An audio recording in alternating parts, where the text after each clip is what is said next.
আসসালামু আলাইকুম। Adobe Illustrator মাধ্যমে কিভাবে আমরা এই টেক্সট ইফেক্টটাকে তৈরি করতে পারি সেটাই আমরা আজকের এই ভিডিও থেকে শিখব।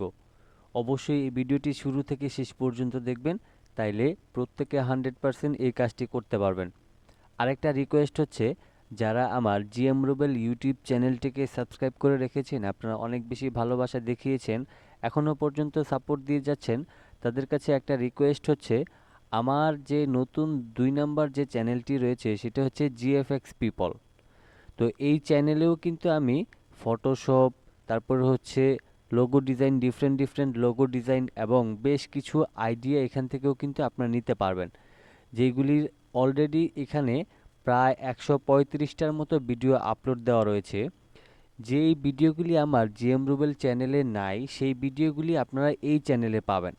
তো সেক্ষেত্রে অবশ্যই এই চ্যানেলটিকেও অবশ্যই সাবস্ক্রাইব করে রাখবেন। এই চ্যানেলটিকে কিভাবে পাবেন? ইউটিউবে এসে জিএফএক্স পিপল লিখলে আমার চ্যানেলটা সর্বপ্রথমে আসবে।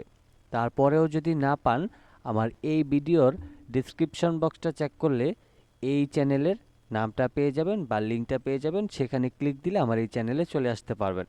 সবচাইতে সহজ হয় আপনি যদি এই জিএফএক্স পিপল এভাবে করে লিখে ইউটিউবে সার্চ করেন, তাহলে আমার চ্যানেলটা চলে আসবে। পাশাপাশি আমার চ্যানেলটা চেনার জন্য এই লোগোটাকে ফলো করলেই পেয়ে যাবেন। তো চলুন আমরা মূল কাজটা শুরু করি।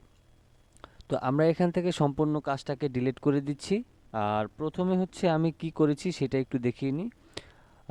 আমার এখানে যে ব্যাকগ্রাউন্ডটা রয়েছে সেই ব্যাকগ্রাউন্ডটা আমি ব্ল্যাক করে নিয়েছি, কিভাবে সেটাও দেখিয়ে দিচ্ছি। তো আমি প্রথমে একটা সাদা আর্টবোর্ড নিয়েছি, তারপর হচ্ছে আমি ফিল কালার এখানে ব্ল্যাক সেট করেছি, তারপর রাইট বাটন ক্লিক করে রেক্ট্যাঙ্গেল টুলে গিয়ে আমি এইভাবে করে রেক্ট্যাঙ্গেল টেনে তারপর হচ্ছে আমি ব্ল্যাক কালার এখানে সেট করে নিয়েছি।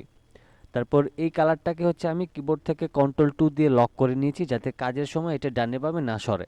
ওকে, এবার আমি এখান থেকে টাইপ টুলে যাব। টাইপ টুলে যাওয়ার পর আমি এখান থেকে হোয়াইট কালারটাকে সিলেক্ট করে বড় হাতের SLIDES স্লাইডস লিখে নিলাম।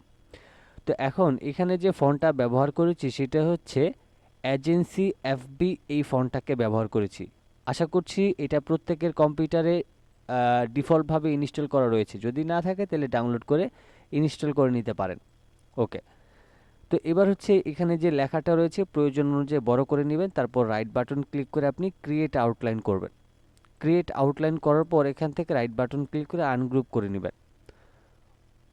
সরি, আমার এখানে একটা বানান ভুল হয়েছে, সেটা আমি একটু কন্ট্রোল Z দিয়ে আবার লিখে নিচ্ছি। SLIDESED,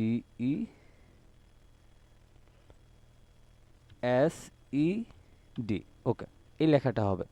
আচ্ছা, এবার আমরা এখান থেকে রাইট বাটন ক্লিক করে আবারও ক্রিয়েট আউটলাইন করছি, তারপর রাইট বাটন ক্লিক করে আনগ্রুপ করে নিলাম।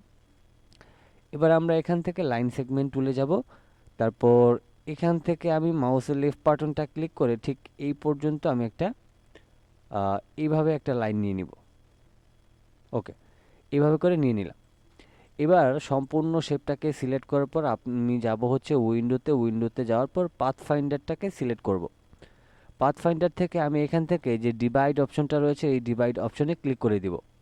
তারপর এখান থেকে এটাকে কেটে দিতে পারি। এবার হচ্ছে আমাদের এখানে যে ডিভাইড করলাম এটাকে সিলেক্ট করে রাইট বাটন ক্লিক করে আমি আনগ্রুপ করব। আনগ্রুপ করলে এটা আমাদের আনগ্রুপ হয়ে যাবে। এবার নর্মালি আমি এইভাবে করে সিলেক্ট করে এটাকে হচ্ছে গ্রুপ করে নিব। তারপর উপরের অংশটাকে আমি এইভাবে সিলেক্ট করে তারপর গ্রুপ করে নিব। ওকে, আমি এবার গ্রুপ করে নিলাম। এখন এখান থেকে একটু জুম করার পর আমি এই শেপটাকে সিলেক্ট করে হালকা একটু সাইডে আমি এটাকে অ্যাঙ্গেল করে নিব। মাঝখানে কিছুটা গ্যাপ রাখবো, আমি একটু নিচের দিকে নামাই দিই গ্যাপটাকে বাড়ানোর জন্য। জাস্ট এইভাবে করে করে নিলাম। এবার এই শেপটাকে সিলেক্ট করার পর আমরা এখান থেকে এই অ্যারো কিতে ক্লিক করে এই যে আমাদের ডিফল্ট যে গ্রেডিয়েন্ট কালারটা থাকে এখানে ক্লিক দেব, তাহলে এই শেপটা আমাদের ঠিক এইরকমভাবে অ্যাপ্লাই হবে। এবার এখান থেকে এই যে ব্ল্যাক কালার এখানে রয়েছে এটার অপাসিটিটা আমরা একবারে 0 করে দিব। 0 করে দেওয়ার পর আমি এখান থেকে এটাকে কিছুটা বাড়িয়ে নিচ্ছি, আর একটু কমিয়ে নিই। তারপর আমি এখন এখান থেকে যাব গ্রেডিয়েন্ট টুলে। তারপর নর্মালি আমি ধরেন এখান থেকে এইভাবে করে স্লাইড করলাম। অলরেডি কিন্তু আমাদের এখন যেই টেক্সট ইফেক্টটি রয়েছে সেটা কিন্তু তৈরি হয়ে গিয়েছে। তো তো এবার হচ্ছে আমি চাইলে এখান থেকে আমার যে কালো অংশটুকু আছে সেটাকে আমি কমিয়ে বাড়িয়ে নিতে পারি। এখন আমরা এখান থেকে আবারও টাইপ টুলে যাব এবং এখান থেকে লিখে নিব TEXTEFFECT। ওকে, এবার আমরা এখান থেকে এটাকে হোয়াইট কালার করে দিই।